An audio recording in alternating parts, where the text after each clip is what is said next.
Selamat pagi untuk kita semua. Perkenalkan, nama saya Primanata Siregar.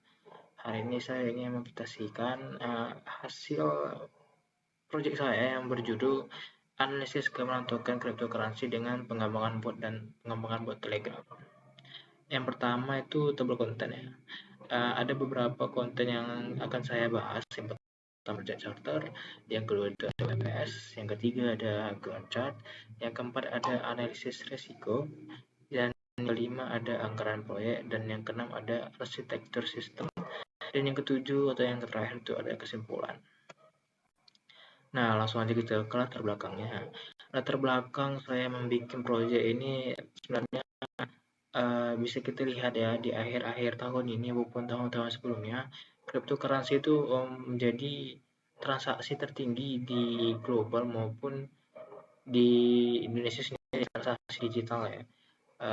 Jadi dengan hype kripto yang makin menjadi-jadi, pasti banyak juga koin-koin yang baru yang memiliki market cap kecil atau bisa kita bilang itu coin scam. Nah, mungkin dari seperti saya sendiri itu trader pemula itu sering kesusahan dalam menentukan koin yang aman yang mana atau yang tidak. Nah, dengan masalah itu saya ingin membuat sebuah bot yang akan menjadi pemecah masalah tersebut. Nah, bot ini bakalan bisa memberikan suatu output yang bisa membantu saya dalam mengambil keputusan untuk memilih cryptocurrency tersebut. Nah, adapun tujuan proyeknya seperti ini. Tujuan proyek saya untuk membuat ini ya pasti tadi sudah saya bilang untuk membantu trader pemula dalam menganalisis koin-koin itu secara cepat tanpa harus mengidentifikasinya satu persatu. Dan saya bisa buat suatu keputusan yang cepat dan tepat ya, tanpa harus menunggu-nunggu ya mengidentifikasi koin tersebut.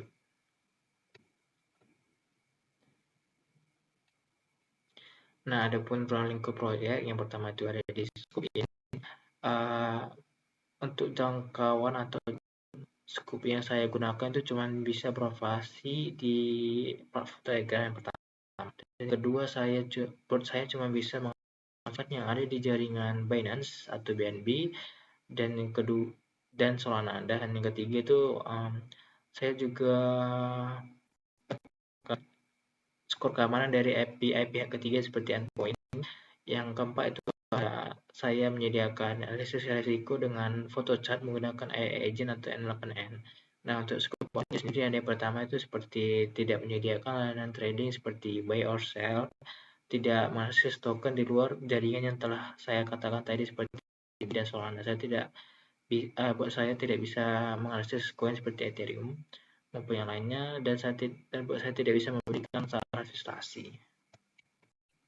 Nah, adapun stakeholdernya yang pertama itu sebagai project manager itu saya sendiri, kedua ada dosen pembimbing itu Pak Doni sendiri, yang ketiga itu ada Bu Indri sebagai dosen pengampu, dan yang terakhir itu ada di Aser sebagai pengguna.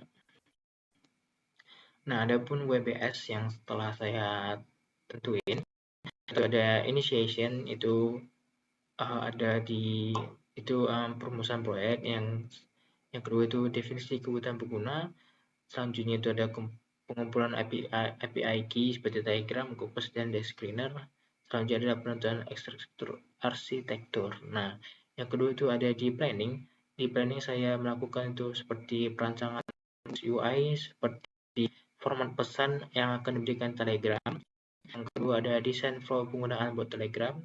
Selanjutnya ada penyusunan jadwal dan anggaran. Yang selanjutnya ada buat Gantt chart awal. Nah, yang ketiga itu diskusi. Yang pertama saya akan membuat pengembangan core buatnya itu seperti Python, implementasi handle Telegram.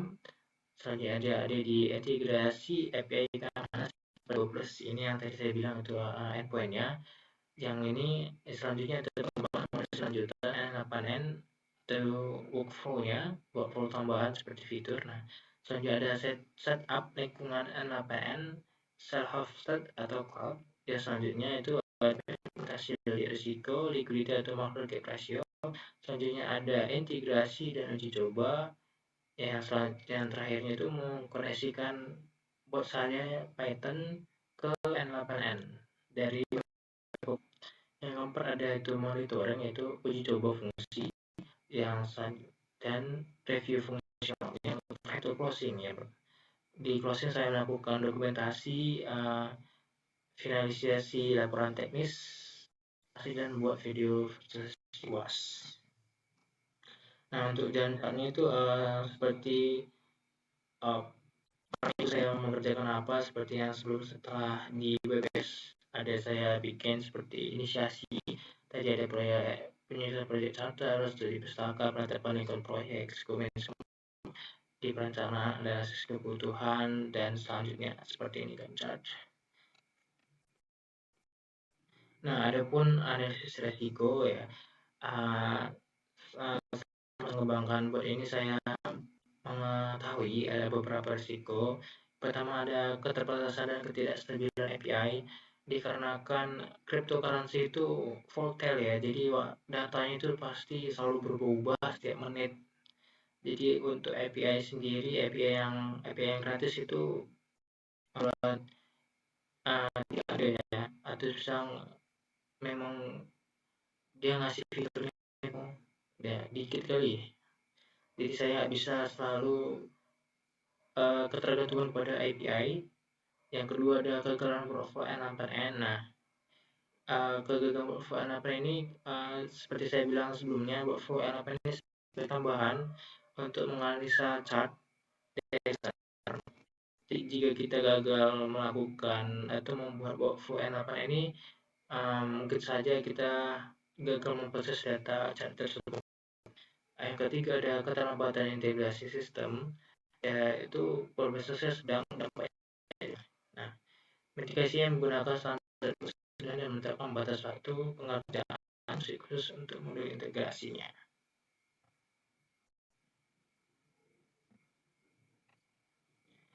Yang keempat, kesalahan input pengguna asal error. Ini jika asal menginput format dari konverter itu tidak benar. Nah, dampaknya sedang untuk mengatasi menggunakan validasi input atau rejects di awal code untuk memastikan input diawali dengan 0 kali dan memiliki panjang karakter yang benar sebelum diproses.